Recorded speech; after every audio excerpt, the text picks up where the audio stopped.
ಮೈಸೂರಿನಲ್ಲಿ ಅಮೃತ್ 2.0 ಯೋಜನೆಯಡಿ 20 ಕೋಟಿ ರು ವೆಚ್ಚದಲ್ಲಿ ಜಲಮೂಲಗಳಾದ ಗುಬ್ಬಲಿ ಕೆರೆ, ಸರಸ್ವತಿಪುರಂ ಕಲ್ಯಾಣಿ, ಭೋಗಾದಿ ಕೆರೆ ಹಾಗೂ ಅಜ್ಜಯ್ಯನಹುಂಡಿ ಕೆರೆಗಳ ಅಭಿವೃದ್ಧಿಪಡಿಸಲು ಪ್ರಸ್ತಾವನೆ ಸಲ್ಲಿಸಲಾಗಿದೆ ಎಂದು ಮೈಸೂರು ಪಾಲಿಕೆ ತಿಳಿಸಿದೆ. ಒಟ್ಟು 20 ಕೋಟಿ ರು ವೆಚ್ಚದಲ್ಲಿ ಗುಬ್ಬಲಿ ಕೆರೆ, ಸರಸ್ವತಿಪುರಂ ಕಲ್ಯಾಣಿ, ಭೋಗಾದಿ ಕೆರೆ, ಅಜ್ಜಯ್ಯನಹುಂಡಿ ಕೆರೆ ಅಭಿವೃದ್ಧಿಪಡಿಸುವ ಯೋಜನೆ ಸಿದ್ಧಪಡಿಸಿ ಸರ್ಕಾರಕ್ಕೆ ಪ್ರಸ್ತಾವನೆ ಸಲ್ಲಿಸಲಾಗಿದೆ.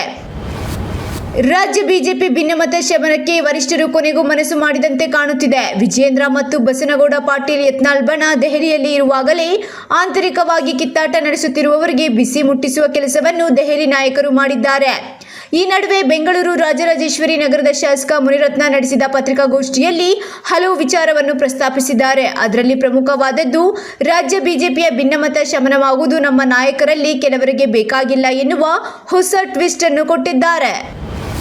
ಪ್ರಯಾಗ್ರಾಜ್ಗೆ ಹೋಗಲು ಸಾಧ್ಯವಾಗದಿದ್ದರೆ ಏನಂತೆ, ಕಾಶಿಗೆ ತೆರಳಲು ಅವಕಾಶವಾಗದಿದ್ದರೆ ಏನಂತೆ, ಅಷ್ಟೇ ಪವಿತ್ರವಾದ ಸಂಗಮದಲ್ಲಿ ಸ್ನಾನ ಮಾಡಿ ಪುಣ್ಯ ಕಟ್ಟಿಕೊಂಡಿದ್ದೇವೆ ಎನ್ನುವ ತೃಪ್ತ ಭಾವದಿಂದ ತಿರುಮಕೂಡಲು ನರಸಾಪುರದ ಕುಂಭಮೇಳದಲ್ಲಿ ಸಾವಿರಾರು ಮಂದಿ ಭಕ್ತರು ಪವಿತ್ರ ಸ್ನಾನ ಮಾಡಿ ಪುನೀತ ಭಾವ ಅನುಭವಿಸಿದರು. ಉತ್ತರ ಪ್ರದೇಶದ ಪ್ರಯಾಗ್ರಾಜ್ನಲ್ಲಿ ಜಗತ್ತಿನ ಅತಿದೊಡ್ಡ ಧಾರ್ಮಿಕ ಸಾಂಸ್ಕೃತಿಕ ಕಾರ್ಯಕ್ರಮವಾಗಿ ಇತಿಹಾಸ ಪುಟದಲ್ಲಿ ದಾಖಲೆ ಬರೆಯುತ್ತಿರುವ ಮಹಾಕುಂಭಮೇಳ ನಡೆಯುತ್ತಿರುವ ಬೆನ್ನಲ್ಲೇ ಟಿ ನರಸೀಪುರ ತ್ರಿವೇಣಿ ಸಂಗಮದಲ್ಲೂ ಪುಣ್ಯ ಸ್ನಾನ ಆರಂಭವಾಗಿದೆ.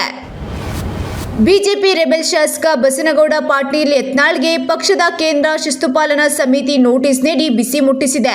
ಇದೇ ವೇಳೆ ಚಿಕ್ಕಬಳ್ಳಾಪುರ ಜಿಲ್ಲಾಧ್ಯಕ್ಷರ ಆಯ್ಕೆ ಬಗ್ಗೆ ಸಂಸದ ಸುಧಾಕರ್ ಅವರ ತೀವ್ರ ವಿರೋಧದ ಹಿನ್ನೆಲೆಯಲ್ಲಿ ಕೇಂದ್ರ ನಾಯಕರು ಚಿಕ್ಕಬಳ್ಳಾಪುರ ಜಿಲ್ಲಾಧ್ಯಕ್ಷರಾಗಿ ಬಿ ಸಂದೀಪ್ ಆಯ್ಕೆಯನ್ನು ತಡೆಹಿಡಿದಿದ್ದಾರೆ.